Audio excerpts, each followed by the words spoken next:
Praktikal at gustong makatipid, may ino-offer tayo soon to Rise, Pampanga and Cavite. Ito po yung mga walang down payment. Yung 10,000 lang po ang cash out, may duplex house na kayo na 54 square meters po ang lot area. May parking. Ang ating pinaka-living area, madaming bintana po yan, painted walls, maliwanag po dahil po sa mga malalaking bintana na meron ang Pagsibol Village. Ayan po siya oh. Malaki po ang CR natin, may heat insulator po ang mga ceiling, covered na po ang kitchen area. Ayan, ang itsura niya.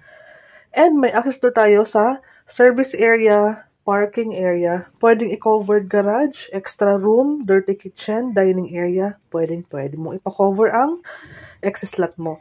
Sa second floor naman, provision for 2 bedrooms, standard ang sukat niyan. Ayan o, 2 bintana each room, ganyan po ang itsura niya, maaliwalas talaga, mahangin, maliwanag dahil sa mga bintana. Yan ang view ng kapitbahay mo. So, malayo ang space ng bahay ni kapitbahay kasi may parking din siya at yung